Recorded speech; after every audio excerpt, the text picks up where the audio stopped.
everyone, welcome to Erin Explains, the show where my friend Erin explains something to me. And today you are explaining... Oasis. Oasis. Now, you're not explaining Oasis in the Writ band. large. Right. No. Because, I guess full disclosure, I myself am not an Oasis fan, never have been. In the 90s when they first came out, I really disliked them, and if somebody had told me that they liked them, I would have said, "What, are you crazy?" But I have grown as a human being since then, and I'm less interested in those kind of reactions. So I'd rather ask you, since you had gone to see Oasis 2025, the current concert tour. Yes. And you yourself were not a huge Oasis fan back in the 90s. No, not really. But you didn't dislike them like I did. But I am curious why, what you got out of it. Not in a, justify it sort of explanation, but why is Oasis now 30 years after the fact reuniting and doing this tour? Why is it so popular? Why are people going to it? Why did you go to it? If you can explain that. Well, I think that that's a very good question. And I think that you are not alone in asking that question. And in fact, I had that question as well. Okay. I mean, to be perfectly honest, the reason why I went was a couple of years before a group of friends and we went to see Pulp in Sheffield and Blur in London at Wembley Stadium. Right. It was because we really loved those bands. Right. And we were initially going to see Pulp, and then Blur ended up being at around the same time. So we went to see both of them. And then when Oasis announced this Live 25 tour, we thought, well, this is the Britpop trifecta. Right. Let's try and see if we could get some tickets. And Britpop hat trick. Yes, we'd have a Britpop hat trick. In that we underestimated how big this thing was going to be. Okay. We thought, oh, well, maybe we'll go to the UK again and see them in the UK. That would be an exciting thing to do. Which is what I initially thought when you said you'd gotten tickets to Oasis, because it was around the time you were going over there. Yes, I have family in the UK, so this is the reason why. So anyhow, we tried to get the tickets in the UK, completely impossible. Right. We tried to get the tickets in the United States. Those sold out almost instantaneously as well. And then we ended up being able to get 8 tickets amongst the big group of us who had signed up to get them. We're talking, 8 people signing up to get these tickets. And then we ended up with getting 8 of them in Toronto. Okay. Now, our group of people comes from different parts of Canada as well as the United States. So we're traveling to go to see this show. So we underestimated how important and that people felt about this. They wouldn't have been selling out in the 90s. In Britain, but certainly not in the US or Canada. They were big, but they weren't that big. No, I mean, and what's interesting is, one of the first lines of there's a New York Times column that came out sort of talking about this phenomenon and saying that Oasis was selling stadiums like Beyonce. And that just seems kind of exactly. Shocking. I see the look on your face, like shocking, that at such speed. And so there was this real appetite for this band. And it's something that I had the question as well. So I spent some time kind of looking into this. And there's a range of different reasons. I mean, obviously, Gen X nostalgia is a thing right now. Of course. I mean, this channel exists. Yeah. So Gen X nostalgia is a thing. But also, there really appears to be this thing that Oasis has, which is this just pure, earnest sense of rock and roll. Now, I mean, I am not going to say that they're a bad band, but Blur's got the songcraft. Right. Pulp has the stagecraft, I'd say. And Oasis, they're just plain and simple rock stars. And I think that people really wanted to go to something that allowed them to embrace this kind of... a pure rock star. Just a pure Yeah, are there new, because I don't listen to new music, other than Sabrina Carpenter. I'm listening to that all the time these days. Check out our earlier episode. But are there like just straight up rock bands anymore that are like big? I mean, there are. I mean, you can think of a band like Hozier, for instance, but this 90s album-driven rock act. Okay. With a real kind of earnest desire to be a rock star, no irony whatsoever, right. Is something that I think really spoke to people and speaks to people who really would love to have access to a monoculture. Younger people have kind of figured out how to do that. Taylor Swift is a perfect example of monoculture. Of monoculture, sure. of people converging on a particular artist, a tour where people come together. Right. And yes, it wasn't that older people weren't allowed to go to that, but Taylor Swift arguably is a millennial phenomenon, and even a Gen Z phenomenon, and that would be even a bit of a stretch. Yeah. But for Gen X folks, who do we have unless we reach back in the past like this? Right. And I think that Oasis kind of created that opportunity for people to come together. Now, what's interesting is that in our world of political polarization, there's been a sense that what Oasis and the success of Oasis's Live 25 concert tour demonstrates is, a fist up against the woke masses,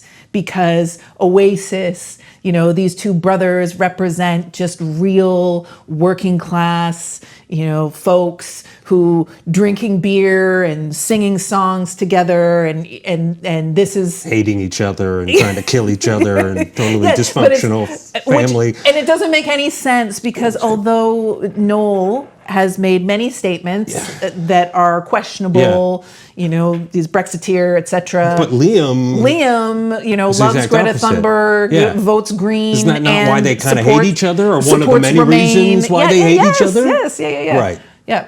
So, I mean, but people have been trying to kind of think about what this is. So we've got the desire for a Gen X monoculture. Right. We've got this potentially being some sort of strange right-wing celebration, which makes zero sense. Right, yeah.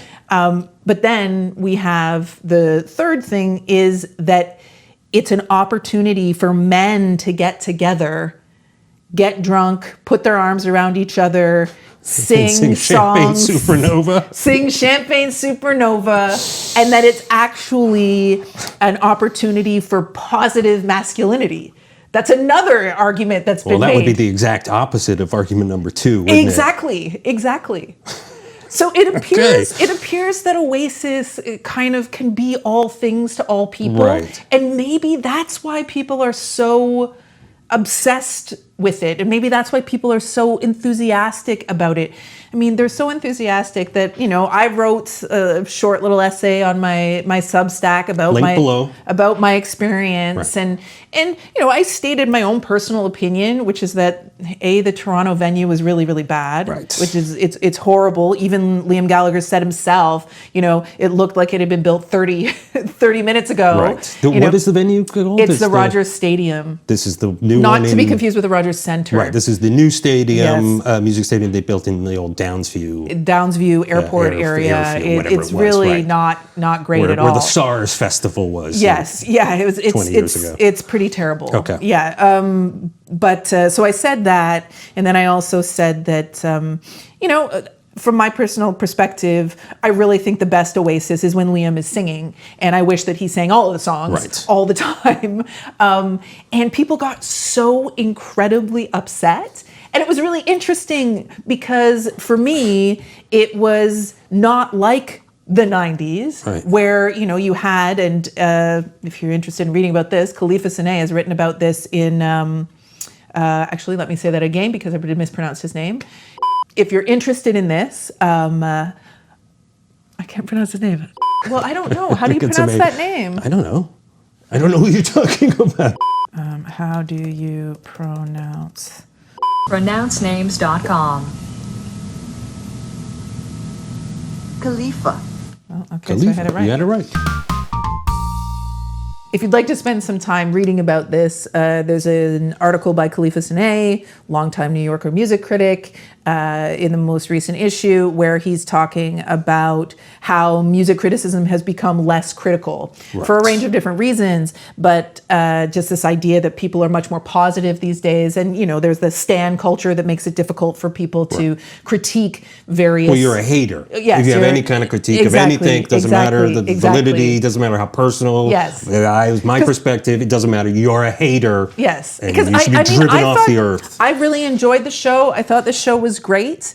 But I made some comments about how, you know, I really think that for me, the band is defined by Liam's voice.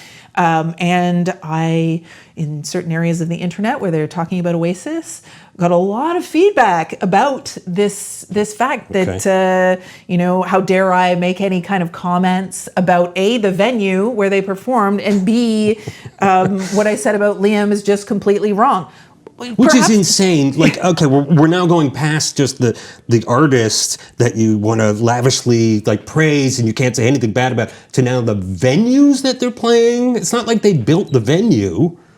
They're just playing. They're renting it, and right? They insulted it themselves. Okay, so you can't even do that now. All right. Oh, okay. I feel like after seeing Oasis, you know, I was glad that I had that opportunity to witness that. It was really nice to see how many people were posting about it, thrilled about having seen live music. But I think that live music is great, you know, all the time.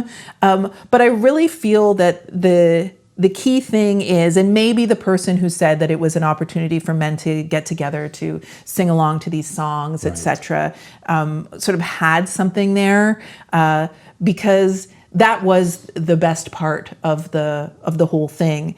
And the karaoke sing-along. The karaoke sing-along. I know some people don't like that, but you know, you watch those shows, the Eras tour. Right. Things, and you see the passion that these folks that are there are singing. And I've never really, Taylor Swift hasn't spoken to me in that kind of way. And to be in a situation where, you know, you're with your friends who remember this band, who loved these songs, and really and truly, Oasis has made some wonderfully, transcendentally great songs, and singing them together with your fellow Gen X friends, you know, whether it's Wonderwall or Champagne Supernova or Don't Look Back in Anger or Slide Away or any of these songs that were on albums that were listened to from beginning to end back in the 90s. Was just a really lovely experience. Okay. And so I think that that seems more nostalgia, though, than the men singing together or men raging against the woke. That just seems like pure nostalgia. I think it really is. Particularly with a band that had broken up ages ago, very, very public hate and comments, never thought they would get back together. So it's kind of an opportunity. It's an opportunity that nobody really thought would ever come back around again. I mean, and I think that this isn't the same as, say, Pulp and Blur. Pulp just had a new album out and is touring a new album. Right. Blur, right before I saw them at Wembley, had a new album out, and it was part of their material that they performed. It wasn't just old stuff. But Oasis was basically performing the best that they produced primarily in the 1990s. Right. None of their solo stuff. No. It was primarily Definitely Maybe. Right. And What's the Story, Morning Glory. Right. That's what you got. And they performed it well, and they got rapturous applause. So it was play the hits and just play the hits and make the money tour. No new crap. Taking care of business now.